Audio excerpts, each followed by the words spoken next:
خدا کے ساتھ ایک۔ جب ہم حقیقی معنوں میں خداوند یسوع مسیح پر ایمان لاتے ہیں تو ہمیں خلوص دل سے اسے خدا کے ساتھ ایک مانتے ہیں۔ میں مشل ہوں۔ یہ اصول بہت ڈرامائی انداز میں فریسیوں کے ساتھ ایک شدید مکالمے میں بیان کیا گیا ہے۔ یسوع ان کی منافقت کو بے نقاب کرنے میں بہت براہ راست تھا۔ مثال کے طور پر متی 3 باب اس کی 23 آیت میں فریسیوں کے بارے میں بیان ہے کہ اگرچہ وہ صحیفوں میں ترتیب یافتہ تھے لیکن جن باتوں کی تبلیغ کرتے تھے ان پر خود عمل نہیں کرتے تھے۔ خداوند مسیح کے اپنے منہ کے الفاظ متی 23 باب اس کی 5 آیت میں وہ اپنی راست بازی پر فخر کرتے تھے اور انہوں نے نیک کام بھی کیے لیکن صرف دوسروں کے دکھانے کے لیے۔ یسوع نے اس کو منافق کہا۔ وہ مذہبی رہنماؤں کا مقابلہ کر رہا ہے۔ اور پھر متی کے 23 باب کی آیت 24 میں یسوع اکثر انہیں اندھے رہنما کہہ کر پکارتا ہے۔ وہ اندھے تھے اور اگر لوگ اندھے رہنماؤں کی پیروی کر رہے ہیں تو وہ دونوں کھائی میں گریں گے۔ لہٰذا یسوع نے فریسیوں کے لیے کچھ بہت سیدھی باتیں کی جس سے ان کی منافقت کا پردہ فاش ہو گیا۔ شاید سب سے زیادہ ڈرامائی بیانات میں سے ایک اور شدید براہ راست بیانات جب اس نے ان کے بارے میں کہا کہ وہ سفیدی پھری ہوئی قبروں کی مانند ہیں۔ خداوند مسیح مزید کہتے ہیں، اے ریاکار فقیہو اور فریسیو تم پر افسوس۔ اور ویسے اس باب میں یسوع نے بار بار کہا، فقیہو اور فریسیو تم پر افسوس، تم پر افسوس، تم پر افسوس، تم پر افسوس، اور وہ ان کے ساتھ براہ راست ہے اور بڑی سختی سے کہتا ہے، تم سفیدی پھری ہوئی قبروں کی مانند ہو جو اوپر سے تو خوبصورت دکھائی دیتی ہیں مگر اندر مردوں کی ہڈیوں اور ہر طرح کی نجاست سے بھری ہیں۔ اور ویسے وہ ان مردوں سے بات کر رہا ہے جو پہلے ایک عورت کو لے کے آئے تھے جسے انہوں نے زنا کرتے ہوئے عین فعل کے وقت پکڑا تھا، اور اسی سے متعلق یسوع مسیح ان سے مخاطب ہیں۔ وہ کہہ رہا ہے، تمہارا باطن مردوں کی ہڈیوں اور ہر طرح کی نجاست سے بھرا ہوا ہے۔ وہ انہی گناہوں کے مجرم تھے جن کا وہ یسوع سے فیصلہ کرنے کو کہہ رہے تھے، اور یقیناً یسوع نے اس کو بے نقاب کیا۔ اب ہم یہاں آگے بڑھتے ہیں اس پس منظر کے برعکس جو میں نے ابھی منافقت کے بارے میں یسوع کے براہ راست بیانات کے الفاظ سے قائم کیا ہے۔ مکالمہ جاری ہے اور دیکھیں کہ یہ کتنا شدید ہے۔ ہم اسے باب 8 کی آیت 19 میں پڑھتے ہیں۔ میں نے یہ کہا، میں ہوں۔ پھر انہوں نے اس سے کہا، تیرا باپ کہاں ہے؟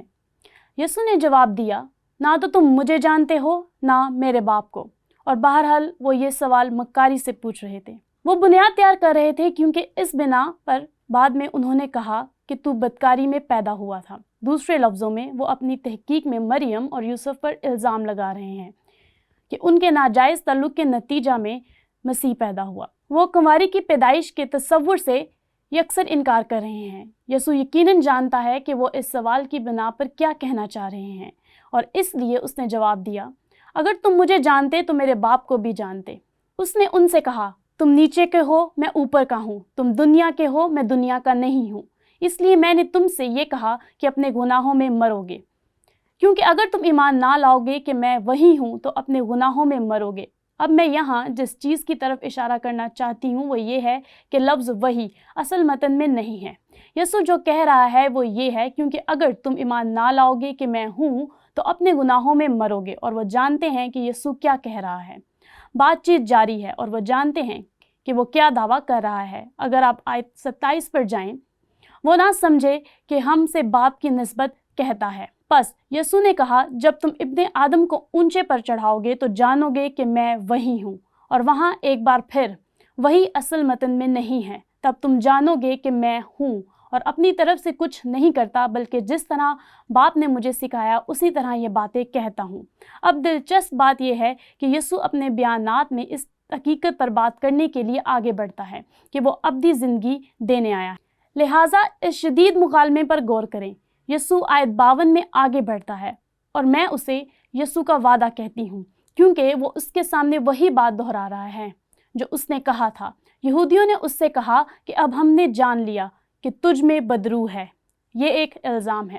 ابراہیم مر گیا اور نبی مر گئے، مگر تو کہتا ہے کہ یہاں وہ یسوع کا حوالہ دے رہے ہیں کیونکہ یسوع نے یہ کہا تھا، اگر کوئی میرے کلام پر عمل کرے گا تو ابد تک کبھی موت کا مزہ نہ چکھے گا۔ دوسرے لفظوں میں وہ ہمیشہ زندہ رہے گا۔ اور پھر انہوں نے کہا، ہمارا باپ ابراہیم جو مر گیا، کیا تو اس سے بڑا ہے؟ اور نبی مر گئے، تو اپنے آپ کو کیا ٹھہراتا ہے؟ اور پھر یسوع نے ایک ناقابل یقین بیان کے ساتھ جواب دیا، اور یہاں وہ واقعی سمجھ گئے کہ وہ کیا کہہ رہا تھا۔ تمہارا باپ ابراہیم میرے دن دیکھنے کی امید پر بہت خوش تھا، چنانچہ اس نے دیکھا اور خوش ہوا۔ یہودیوں نے اس سے کہا، تیری عمر تو ابھی 50 برس کی نہیں، پھر کیا تو نے ابراہیم کو دیکھا ہے؟ اور یسوع کے جواب پر غور کریں۔ یسوع نے ان سے کہا، میں تم سے سچ کہتا ہوں کہ پیشتر اس کے کہ ابراہیم پیدا ہو، میں ہوں۔ بس انہوں نے اسے مارنے کو پتھر اٹھائے، مگر یسوع چھپ کر ہیکل سے نکل گیا۔ اب اس مقام پر انہیں واضح پیغام مل گیا، کیونکہ وہ موسیٰ کے پرانے عہد نامے کی کہانی کو جانتے تھے۔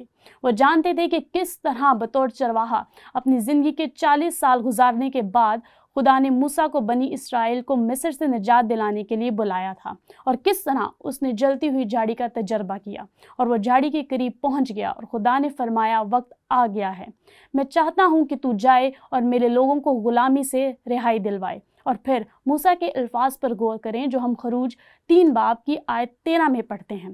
تب موسیٰ نے خدا سے کہا، جب میں بنی اسرائیل کے پاس جا کر ان کو کہوں کہ تمہارے باپ دادا نے خدا نے مجھے تمہارے پاس بھیجا ہے، اور وہ مجھے کہیں کہ اس کا نام کیا ہے، تو میں ان کو کیا بتاؤں؟ خدا نے موسیٰ سے کہا، میں جو ہوں سو میں ہوں۔ مجھے وہ بیان پسند ہے جس کا اظہار 10 احکام میں کیا گیا تھا۔ میں جو ہوں سو میں ہوں، سو تو بنی اسرائیل سے یوں کہنا کہ میں جو ہوں نے مجھے تمہارے پاس بھیجا ہے۔ اور غور کریں، یسوع نے اس شدید مکالمے میں کہا، میں ہوں۔ بحیثیت انسان ہم ماضی، حال اور مستقبل کے حوالے سے سوچتے ہیں۔ ہم کہتے ہیں میں تھا، ہم کہتے ہیں میں ہوں، اور ہم کہتے ہیں مجھے امید ہے کہ۔ لیکن یسوع کہہ رہا تھا، میں ہوں، بغیر ابتدا اور بغیر اختتام کے۔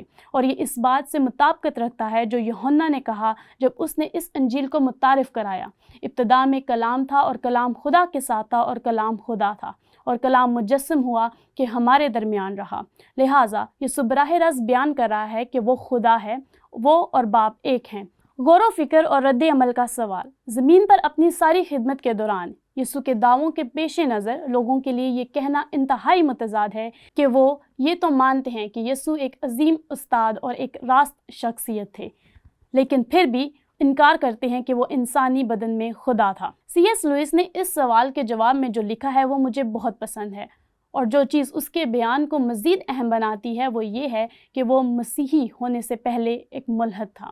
وہ خدا کو بھی نہیں مانتا تھا، لیکن کھلے ذہن کے ساتھ اس نے تحقیق شروع کی، اور اس عمل کے ذریعے اس نے یقین کیا کہ یسوع خدا تھا، اور وہ دنیا کا نجات دہندہ تھا، اور خدا نے اسے بہت نمایاں طور پر استعمال کیا۔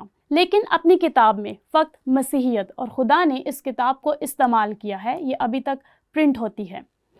اس نے یہ الفاظ لکھے، میں یہاں کوشش کر رہا ہوں کہ کسی کو بھی وہ واقعی احمقانہ بات کہنے سے روکوں جو لوگ اکثر یسوع کے بارے میں کہتے ہیں۔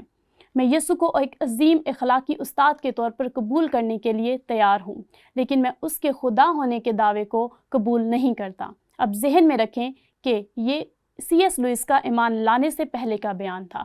اس کا یہی یقین تھا، لیکن وہ آگے کہتا ہے، یہ ایک ایسی بات ہے جس سے ہمیں کنارہ کرنا چاہیے۔ در حقیقت وہ کہہ رہا ہے، میں نے کسی وقت ایسا کیا تھا، لیکن یہ بہت ہی احمقانہ بات تھی کہ وہ اس کی وضاحت کرتا ہے کیوں ایک آدمی جو محض ایک آدمی ہے اور اس طرح کی باتیں کہتا ہے جس طرح یسوع نے کہا، وہ ایک عظیم اخلاقی استاد سے بڑھ کر ہوگا۔ آپ صرف یہ نہیں کہہ سکتے، وہ یا تو پاگل ہوگا، اس آدمی کی سطح پر جو کہتا ہے کہ وہ ایک ٹوٹا ہوا انڈا ہے، جو کہ ایک دلچسپ استعارہ ہے لیکن اس کی بات پوری ہو جاتی ہے، اور یا پھر وہ شیطان ہوگا۔ اور آپ کو یاد ہوگا کہ یہودیوں نے مسیح پر یہی الزام لگایا تھا، انہوں نے اس پر بدرو گرفتہ ہونے کا الزام لگایا۔ آپ کو اپنا انتخاب کرنا ہوگا، یا تو یہ آدمی خدا کا بیٹا تھا اور ہے، یا پھر ایک دیوانہ یا اس سے بھی بدتر۔ آپ اسے ایک احمق سمجھ کر اس سے کنارہ کر سکتے ہیں، آپ اس پر تھوک سکتے ہیں اور اسے شیطان کی طرح مار سکتے ہیں، یا آپ اس کے قدموں پر گر کر اسے خداوند اور خدا پکار سکتے ہیں۔ لیکن ہم ایسی حماقت سے باز آئیں جو صرف انہیں ایک عظیم انسانی استاد ہونے کے طور پر قبول کرتی ہیں۔ اس نے اسے ہم پر نہیں چھوڑا، اس کا ایسا کوئی اور ارادہ نہ تھا۔ ایک ملحد کی تحریر جو کبھی اس قسم کا انسان تھا، لیکن اسے احساس ہوا کہ اس کی سوچ واقعی کتنی متضاد تھی، یہاں تک کہ ایک بہت زیادہ ذہانت کے باوجود بھی اس کی سوچ متضاد تھی، اور یقیناً فریسی اسرائیل کے تمام لوگوں میں سب سے ذہین تھے۔